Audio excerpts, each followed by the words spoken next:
Hello and welcome back. It's me again, and today we're going to be talking about communication theory and, more importantly, misinformation theory. And also misinformation examples, like popular ones. And today we have Dagger Man himself.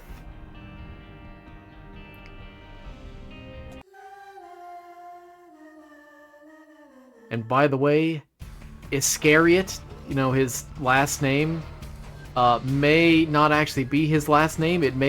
One theory is that it may actually be a sort of literal, what's the term I'm looking for here? Oh, neat. It may actually be a more literal version of the phrase Dagger Man in Latin. It may be related to the word for dagger in Latin. That's probably the best way to say that.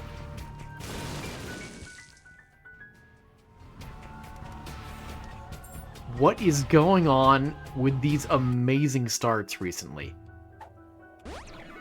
Tears up, friends till the end. I'm drowsy. What?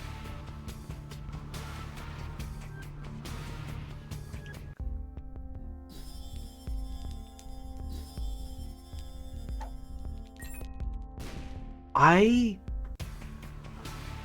can't believe this. I am in shock at how well this is going. Oh, well, okay, I didn't need to buy those anymore. Wait, what? I'm sorry?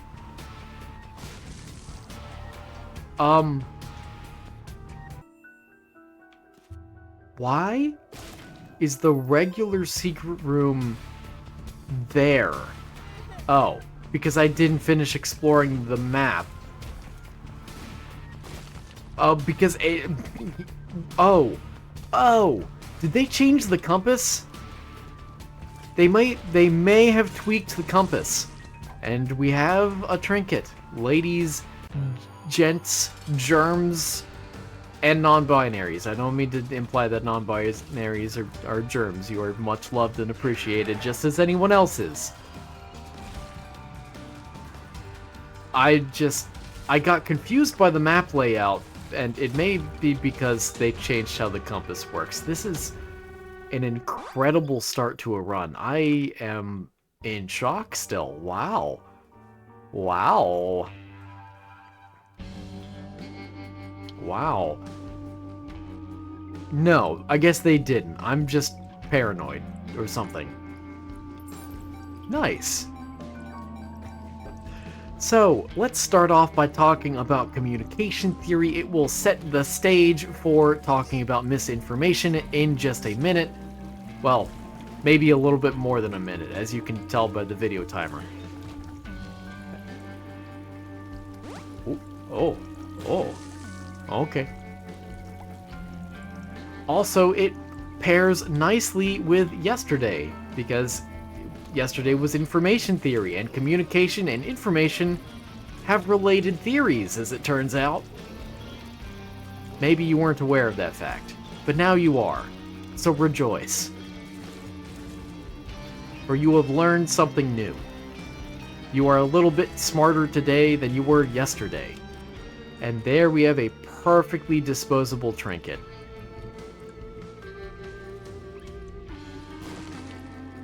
I'll come back for you.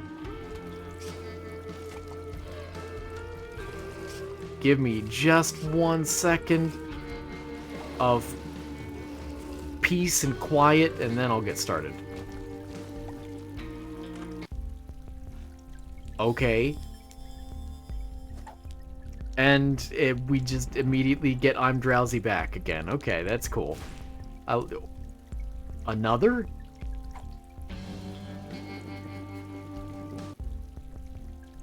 I really want to swallow one of these, but, okay. I'm sorry, I'm gonna stop. Okay, wait. Let's do this instead. Give me the keys. Okay, not bad, not bad. Alright, communication theory is the study of how information is transmitted and understood between individuals, groups, or systems. It encompasses various models, principles, and types of communication. A second one? In the same floor? Cool. Yeah, let's slow it down. I don't like you as a boss. Core elements of communication theory, or communication more generally. You know, I never took a communication class in college, because I'm a good speaker to begin with, clearly. Most models of communication include these basic components. Number one, the sender or encoder, to refer to it more technically. Wow. Amazing item.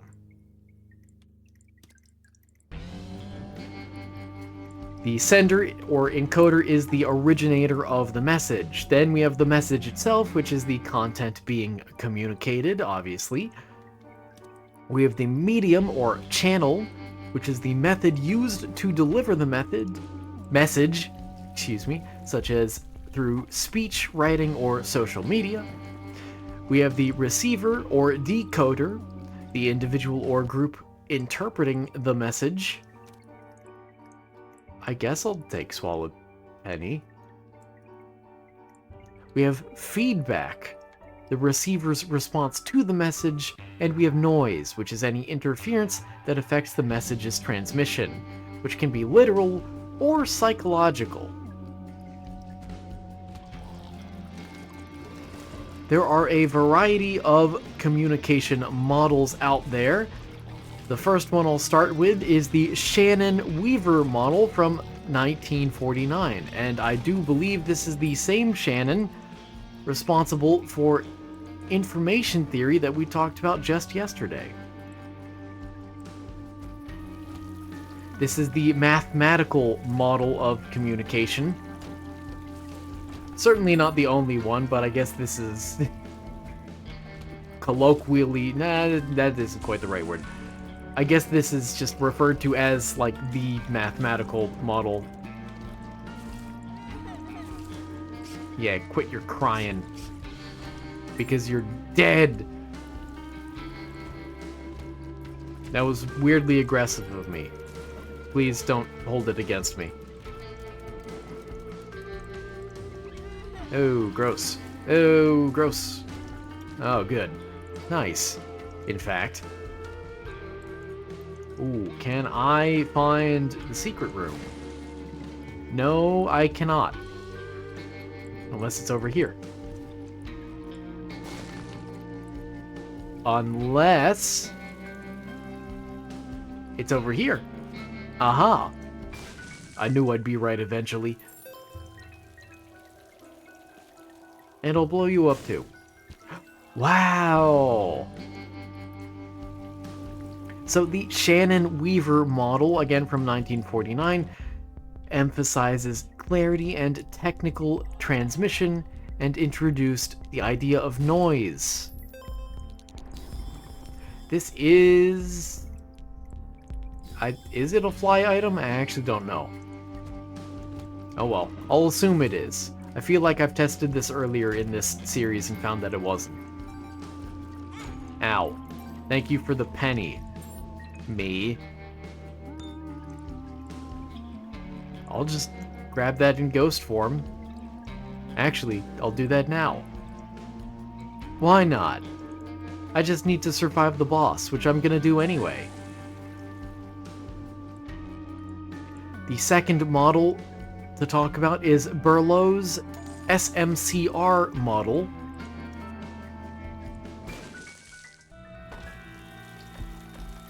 Okay, just needed to check that there weren't any troll bombs or enemies in here first.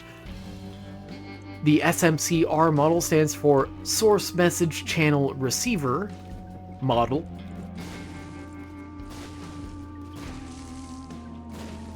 And you. This model focuses on individual factors like communication skills, knowledge, and culture. Should I have saved this for the angel room? Maybe. Because I'm definitely getting an angel room, right? Uh-oh. Don't be a fool. Well, I am right. Oh. It's fine. It shouldn't matter, right? Also, I have bombs to use. Now, if I can actually use them, it may be better to not use bombs if my DPS is so bad when trying to use them. It's always about the DPS with me, isn't it?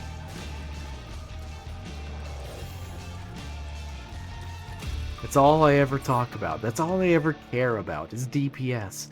But what about having fun? Well, actually, that's also related to DPS.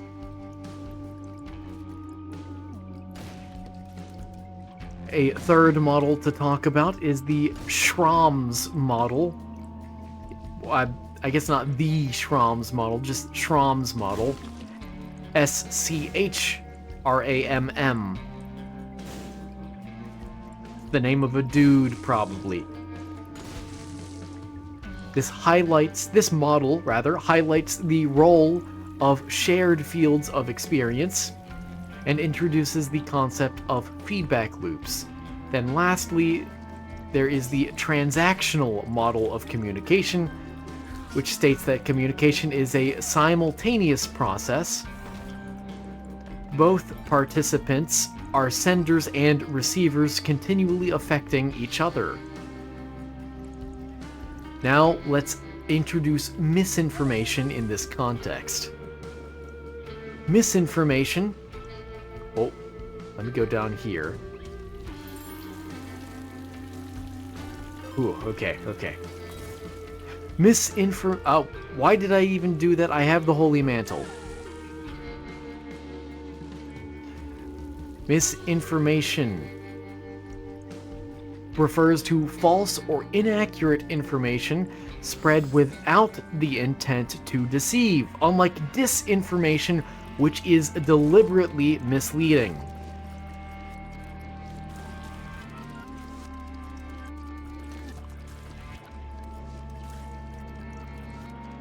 I feel like I should point that out a little more strongly. Like, really put it in context, because as ridiculous as something like the anti-vax movement may be, it is misinformation, not disinformation. They do at least seem to genuinely believe the things they are saying. It is not an intentional attempt at manipulating or misleading others. You know? Which can be hard to believe at times, admittedly. So why does misinformation spread? There are a few reasons. The first is cognitive biases.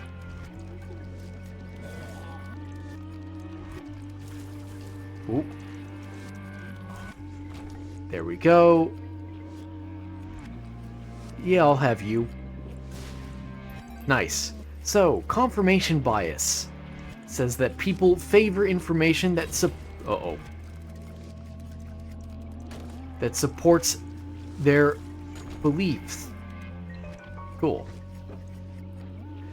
And then the availability heuristic can also turn into a cognitive bias, I think.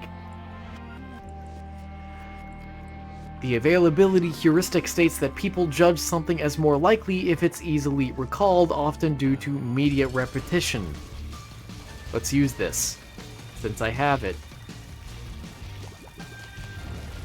Hold on, I'm gonna need to focus for this fight.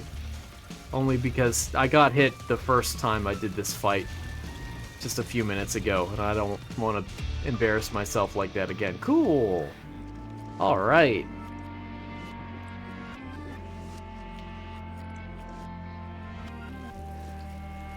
Another reason why misinformation may spread... Oh, excuse me, I knocked the mic a little bit. Hopefully that didn't come through. Is emotional appeal. Misinformation often provokes fear, anger, or surprise, making it more shareable. Third, we have information overload. In the digital age, the sheer volume of information makes it hard to verify everything. And lastly, another reason why misinformation may spread is due to echo chambers and filter bubbles. Algorithms on social media reinforce existing beliefs, limiting exposure to contrary viewpoints. Crazy. You're telling me this algorithm isn't a benevolent deity? It doesn't just want the best for me? It doesn't try to enrich my experiences? I'm gonna talk to YouTube's manager. This feels a bit overkill to use on this guy, but that's okay. Actually, can you bomb up here, please? That's close, but it's not close enough. Oh! How did I do that? Okay, I didn't think that was close enough, but apparently it was. Uh-oh.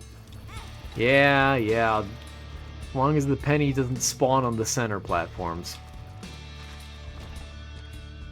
Why am I going down here? Oh well. I'll figure it out later.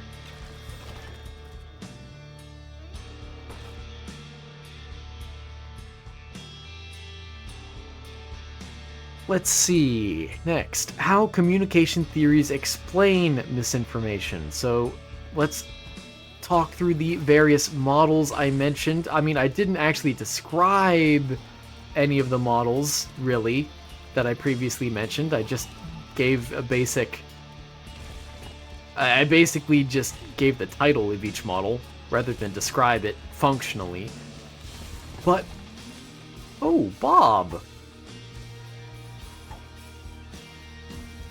But let's talk about how these different models interpret misinformation.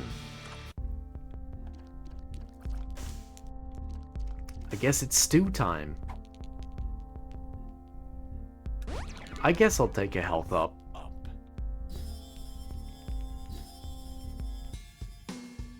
Oh, I didn't even need to buy the heart. Oh well. I forget that it is a full health. It's fine. It's go time. That's all that matters right now. Actually, the cursed room also matters right now. Well, no it doesn't. Never mind. I take that back.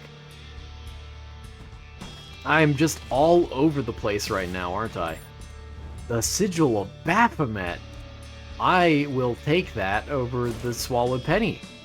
And we have so many trinkets this floor. It's a shame that I already have 2 waiting for me, and I'm feeling lazy to the point of not going through the process of transplanting these trinkets. I'll just leave them where they currently are. Sorry. Whoa, okay. Ow. Oh, wait. Can I not? Am I understanding this correctly? These flies can't actually harm me. That is hilarious. Oh. Also, I am so slow. Figured you were there. The bomb flies can't even harm me because the second they touch me, they detonate, which kills them first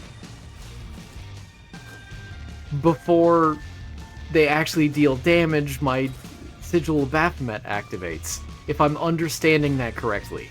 I might not be. But I hope I am, because that's kind of hilarious. Hey, stop. Nice. Ooh, very good. Yeah, we just go.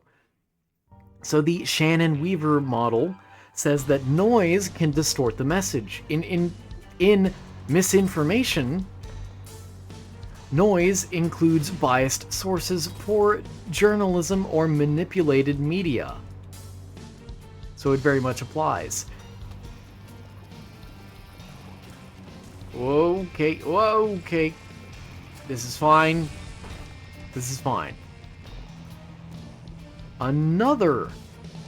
There are so many trinkets in this run compared to last run when I was trinket poor for almost the entirety. Okay.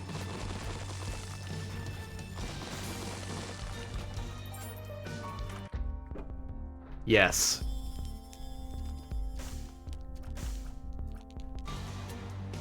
This game is just so relaxing, so easy. I don't understand why anyone ever has any problems with it.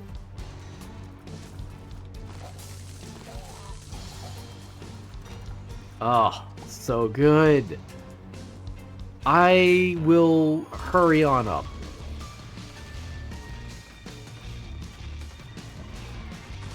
And I must be close to the end of the red stew right now, aren't I? I guess I'm not that close. Close, but no cigar close, you know?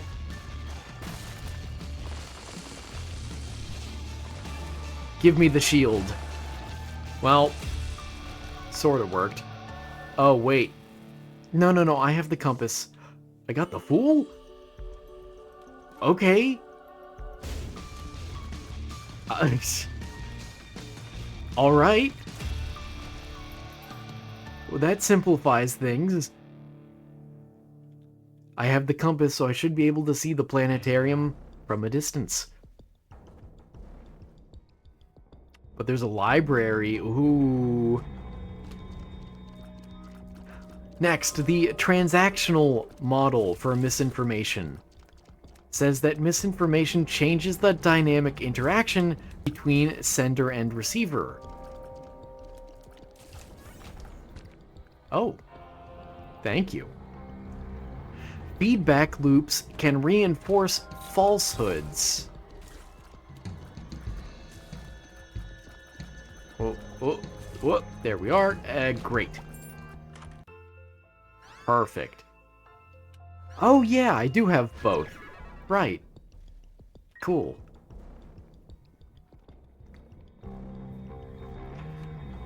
For example, viral tweets. That's the given example of transactional theory explaining misinformation, specifically through feedback loops.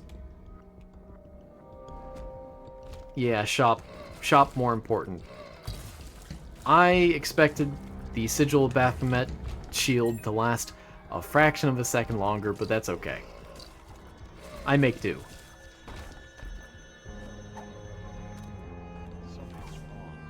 Something's wrong. What is it? What is wrong? Tell me! Oh, cool. Another trinket. Crazy, that. I have a 2-wide room and a lot of other rooms in between me and Mom.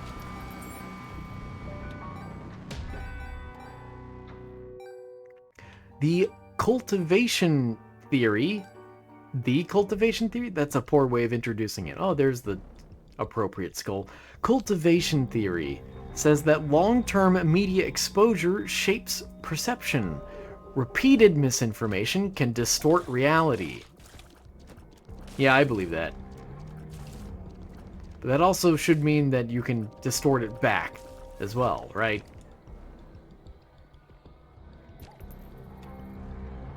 You know, just barely long enough with a speed of 1.0.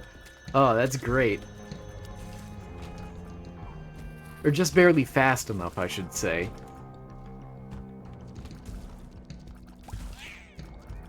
I'm not gonna make it. Oh, I sort of made it. Lastly, agenda setting theory, which is a very interesting name of a theory. Says that media doesn't tell us what to think, but what to think about. That's pretty profound. If misinformation dominates the agenda, it skews public discourse. Oh, and the shield didn't last quite long enough again. That's okay. Actually, why did I not get a shield at all there? What? Huh?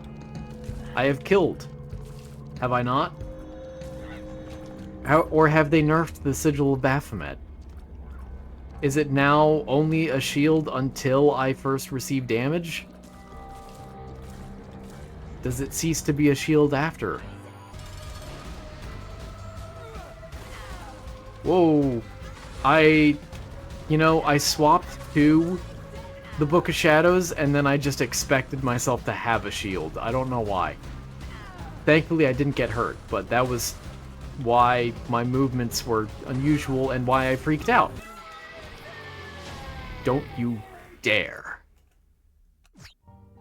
The fool. Let's skedaddle. And find that planetarium. Unless I can't see the... Oh, I can. Okay, there it is. Great. Let's go towards the dead end first. Love to see it. Don't want that item. Don't want that trinket at all. So many trinkets this run. How many trinkets is that even? I lost track. I'm curious to see if someone would count the number of trinkets that have been in the video in total. No one will, ever, until the end of time. But it would be neat if someone one day did. That's all I'm saying. That was an amazing bomb and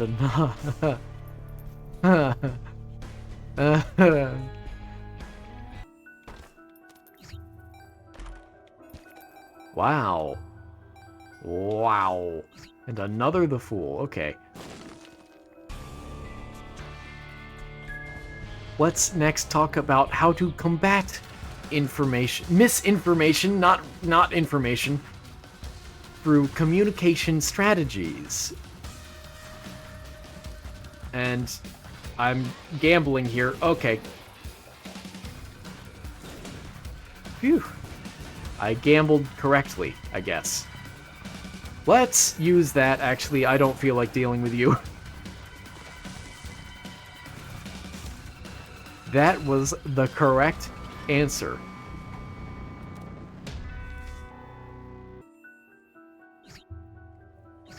So first, we have media literacy education, which teaches people to evaluate sources and recognize bias.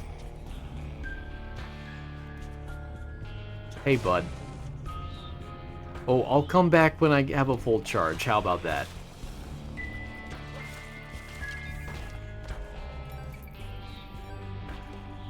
Then we have fact-checking, which is using credible third-party verifiers such as Snopes or PolitiFact. Yeah, I guess. That's not great, but if I've never gotten it before, I have it now, you know?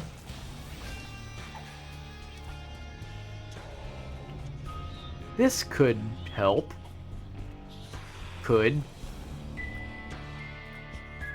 Did the game used to pause for a brief moment when Book of Shadows is used? Or am I imagining that? Another. What? You know, I don't care that much about my health. In-game health. Wait, hematemesis actually gives you a heart before it drops any on the ground? That's kind of funny. I'm still invested in the Sigil of Baphomet. Oh, what am I doing? Let's go to the Cursed Room. Third, we have pre-bunking, giving people forewarning of common false narratives, like a quote-unquote vaccine against misinformation. And that has nothing to do with vaccinations or conspiracies involving them. This is simply about... It was a metaphor about the whole thing, if it wasn't clear. Which it wasn't to me, so, you know, if it's not clear to you either, then don't feel bad. Lastly, narrative framing, which is to correct misinformation by using compelling and relatable stories. I don't actually like narrative framing. It doesn't sit well with me. As good as it is a tool to combat misinformation, it is also a tool for misinformation, you know? Let's talk now about scientific theories on misinformation. It was one thing to introduce it. Let's talk about the science, though. Let's go up to the shop. What does actual research say about misinformation? First, we have the illusory truth effect, which is that another one. Repeated exposure to false information increases the likelihood it will be perceived as true. This is a very neat room. Another one. What?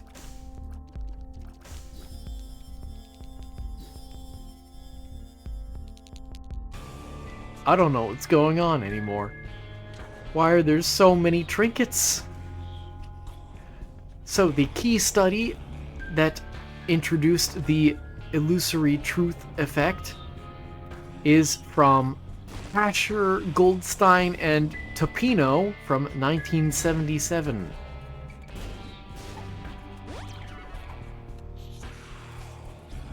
In this study, participants rated repeated statements as more truthful, even when told some were false.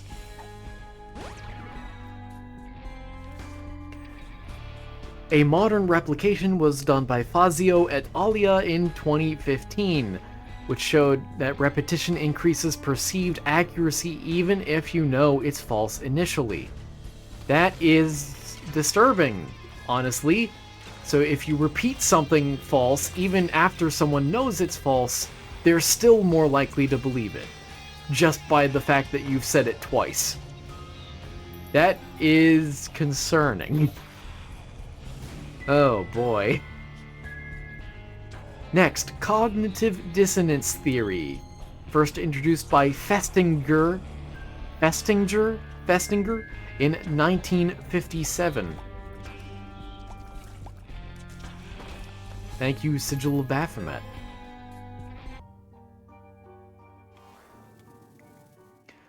People feel psychological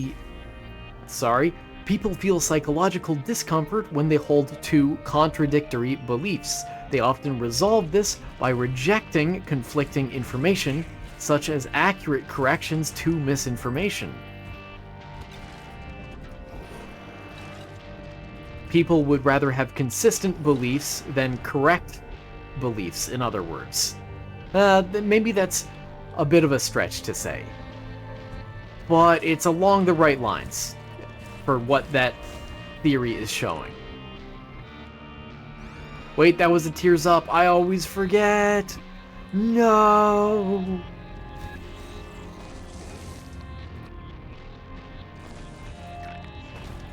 Oh well. Next, we have the backfire effect, first introduced by Nyhan and Reifler in 2010. The claim is that when people are presented with corrective information, they may double down on their original false beliefs. In the study, in a political context, some participants reinforced their misbeliefs when confronted with corrections. The controversy, though, is that later studies, such as Wood and Porter in 2019, found this effect is less common than originally thought. Corrections usually do not backfire for most people.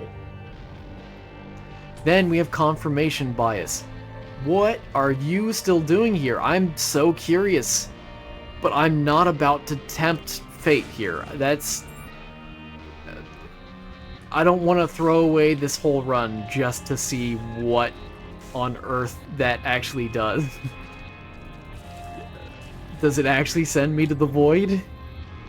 I am so curious, but no, nuh-uh. I know what my goal right now is. I must head straight for it. Whoa! Money room.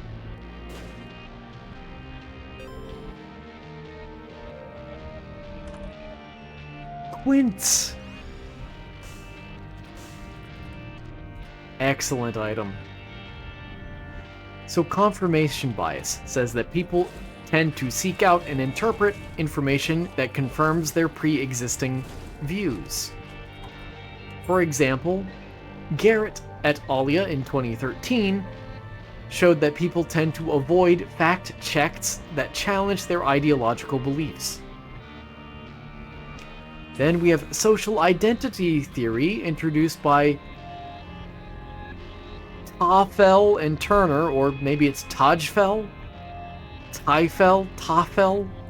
I'm so sorry. In 1979.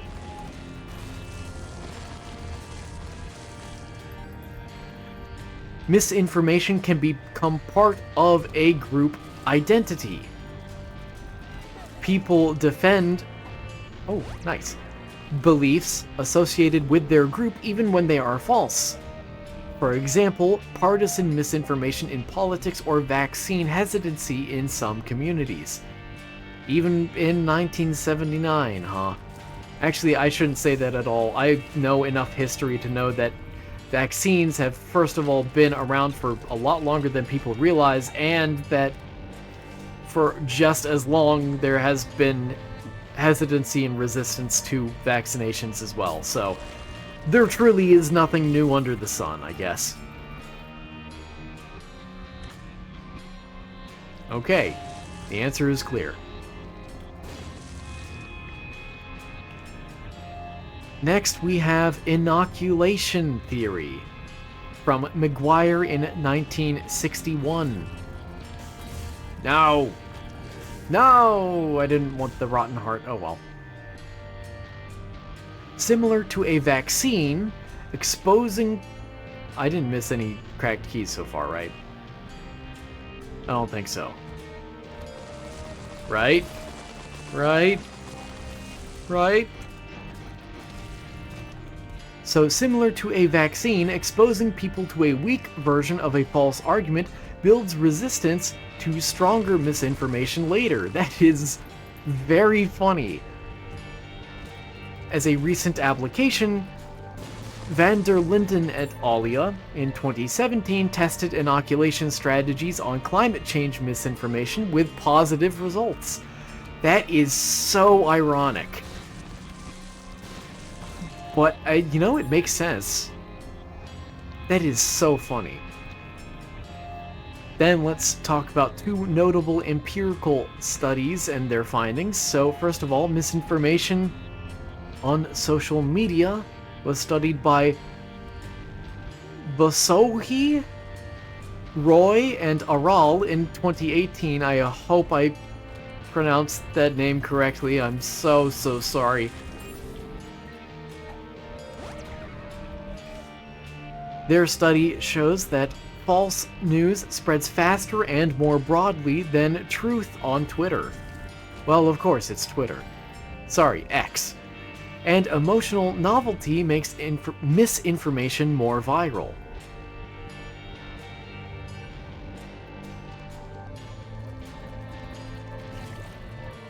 This is kind of a tough choice. I mean, it doesn't really matter, because I'm gonna win, you know? Practically guaranteed at this point. Then, memory and misinformation were studied by Loftus and Palmer in 1974. In fact, this is a classic study in false memory.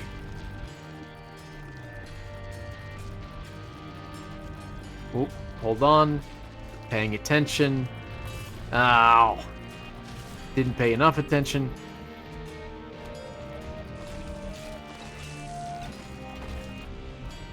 Yay.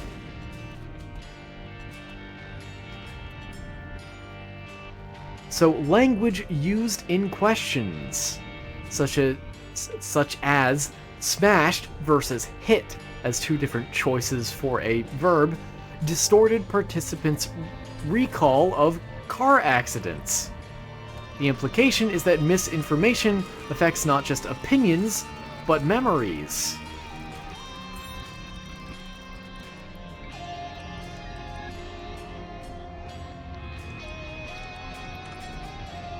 Oh, well.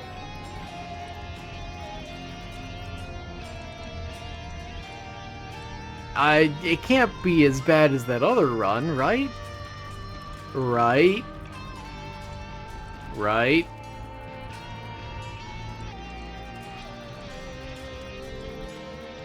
I'm not doing it. I'm sorry. I don't want to risk it. I really just don't. Sorry. No content brain today.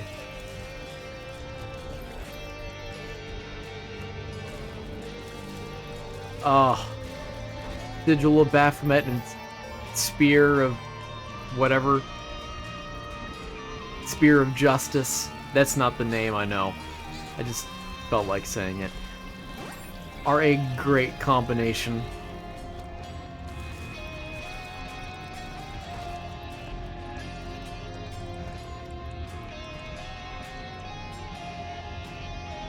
Let's see.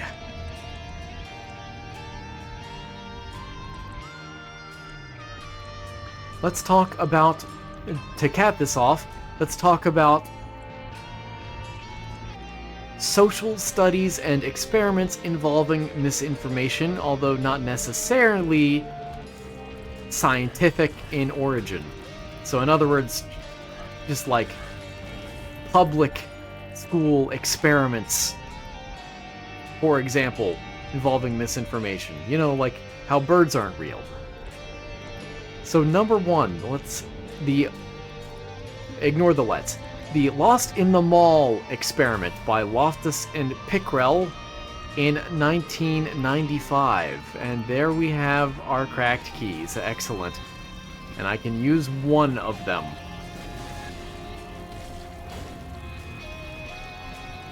This was a psychological study to observe false memories, or to experiment with false memories. I'm not sure what the most accurate word is there, actually. Participants were told a false story, such as getting lost in a shopping mall as a child, among other real stories, presumably about their own lives, if I'm understanding this experiment correctly. 25% of them came to believe that the false event had actually happened. This demonstrates how misinformation can be implanted into memory, which is crucial in legal, media, and eyewitness contexts. Monstro's lung. Sure. That's pretty tasty. Oh, that's good. That's very good. Next, the Facebook Emotional Contagion Study by Kramer Gilroy? I'm assuming that's a last name, but it's Gilroy, but with an I. No, well, Gilroy has an I. That shouldn't be a surprise. Gilroy with a U-I. Guillery. Kramer, Guillery, and Hancock in 2014.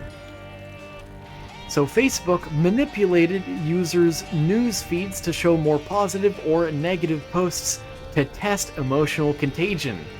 This study found that users exposed to more negative posts were more likely to post negatively themselves. This shows that emotions drive misinformation sharing. The study showed that emotional tone can be algorithmically influenced, raising ethical concerns. Yes, if you couldn't tell, that study has a lot of ethical concerns. Because it's not very ethical. That's probably why there are ethical concerns. Oh, that really is the final room? Or the ascent room? Not what I expected. Well, I do have an extra cracked key. Oh, but it can't go there? Are you kidding me?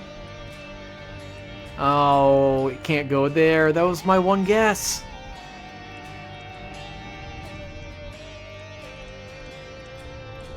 I don't know where else it would be.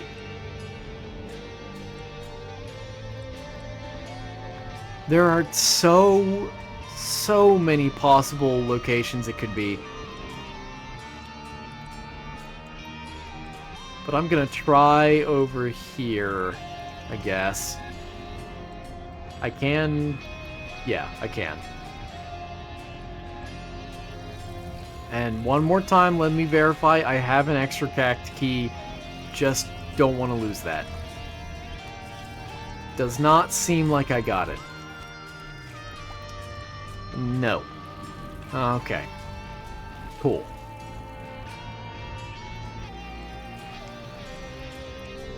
Next, we have the Dunning-Kruger effect by Kruger and Dunning in 1999. This was a cognitive... the Dunning-Kruger effect itself, rather, is a cognitive bias where people with low ability at a task overestimate their competence.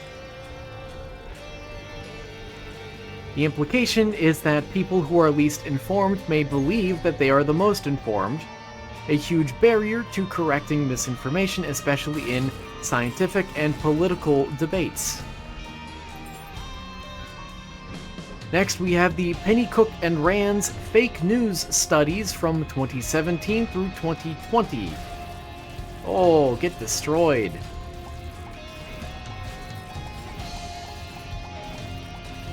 I'm gonna clear all these guys out. There we are. Beautiful.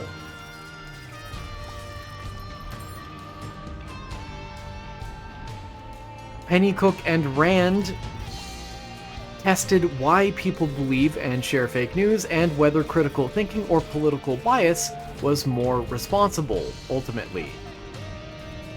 What they found was that susceptibility to misinformation is often due to a lack of reflexive thinking rather than ideological biases. People often don't pause to think before sharing, in other words. No! And let me go get this key because I'm feeling pedantic. Not pedantic, anal. Sure, don't take that out of context. Next, we have the pre-bunking game called Bad News, if I'm understanding this correctly.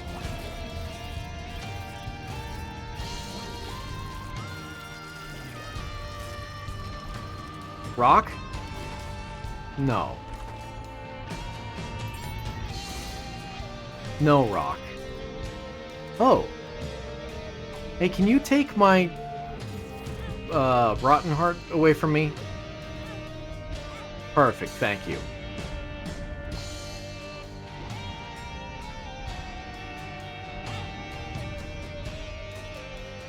And you just...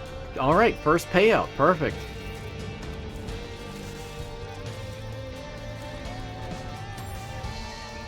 So this pre-bunking game is brought to you by Rosenbeek and Van der Linden in 2019. Rosenbeek. Yeah, okay. That is, I think, how you actually pronounce that name. This was an interactive online game that teaches players how misinformation works by letting them become fake news creators, quote unquote. The findings are that playing the game increased resistance to misinformation, and this was one of the first successful applications of inoculation theory in digital form. So ironic that it happened in 2019, you know?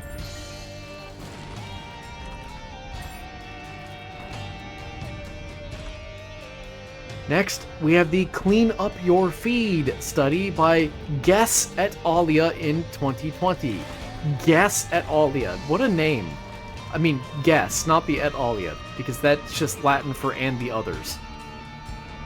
Guess as a last name. If you have Guess as a last name, when you introduce yourself, and people, if anyone ever says, "Oh, what's your last name?" you have to say Guess. You have to just respond with Guess. It is so perfect. And yeah, I feel greedy. Let me use that word instead. So, Guess et alia in 2020. Oh, I don't even need the bed. Cool. Tested whether asking... Amazing last-minute item. Yay! Tested whether asking people to think about the accuracy of one headline could reduce the likelihood of sharing false ones. Oh, I hit the max. Nice. The result is that just prompting accuracy reduced sharing of fake news by over 30%. A low-cost, scalable intervention. What did you just say to me? Whatever, I'll just... Ow. Well, not anymore. I guess.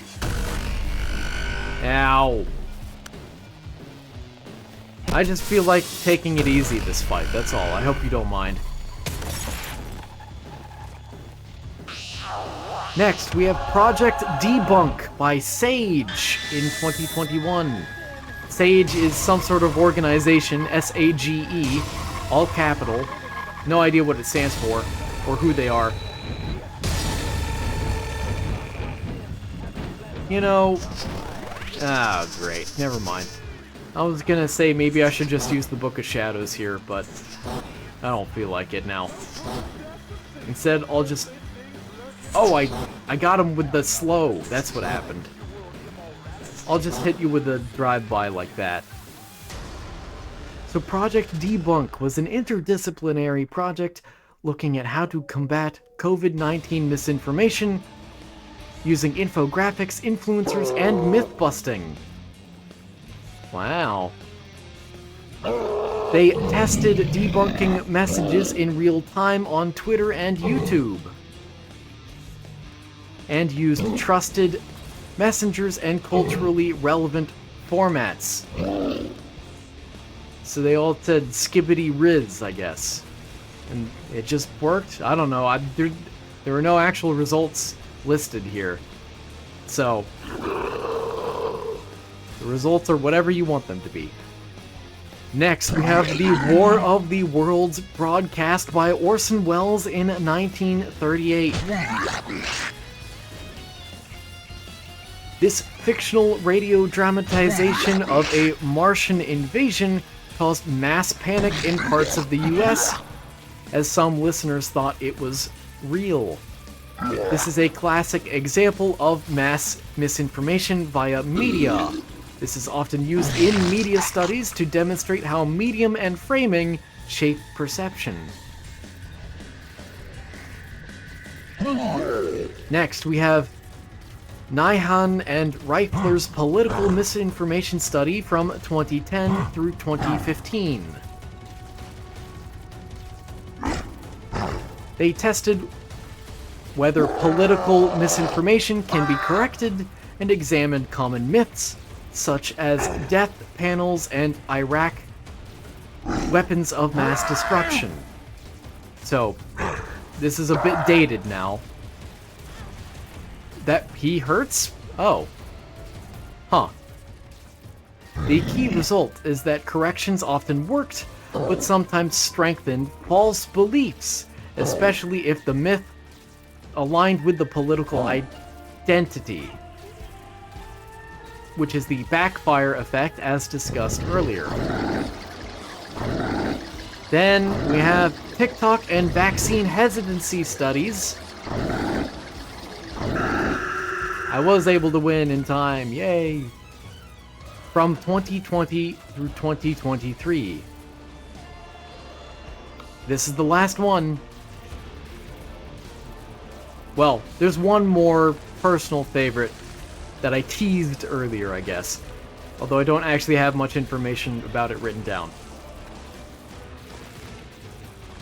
But again, TikTok and vaccine hesitancy studies from 2020 through 2023. Studies of short-form video platforms, such as TikTok and YouTube Shorts, found that misleading or emotional videos about vaccines often got more engagement than accurate ones. Well, that isn't very surprising. Well, the emotional part, at least. Studies by... I'm just going to use this so I can read in peace. Studies by Broniatowski et al. What a name. And others explored how tone and relatability... Uh-oh, let's not die. There we are. Affect trust. And there's redemption. And with that, 2 remain.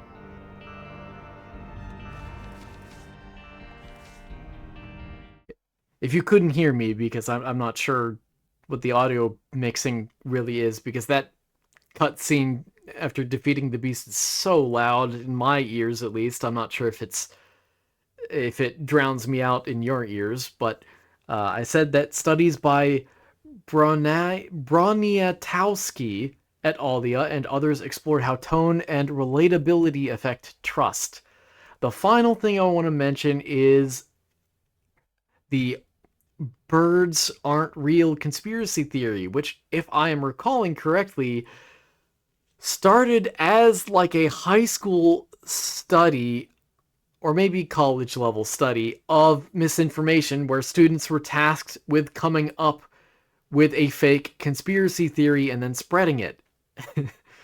Now, this one is humorous and obviously satirical in nature. I don't think there's a single person that actually believes it, but basically the conspiracy theory is that in the 1970s, the US government killed off all birds and replaced them with drones, surveillance drones specifically, and that they recharge themselves by sitting on power lines and they spy on people, so basically birds just aren't real. Obviously, goes without saying that it's true. Duh. Everyone knows it. Everyone except you. You just aren't willing to accept it. But again, it did start, I believe, as either a high school or college level project on creating misinformation, and it has certainly spread. But thankfully, it's, out of every possible conspiracy theory that could be, that's a pretty innocuous one, isn't it? Anyway, thank you for watching. I hope you enjoyed. I hope you learned something today. And I hope next time you read or hear a fact, you reconsider it, or whatever that result said, that misinformation is 30% less likely to be shared if you just think about whether or not it's accurate before you encountered something that you feel like sharing. Before you hit that send button, just think about it one more time. And also, maybe consider everything else that was talked about today as well. It's all pretty interesting stuff, and pretty, unfortunately, relevant too. So thank you so much for watching. I hope you enjoyed. I hope to see you again tomorrow. I did that a little out of order, but take care.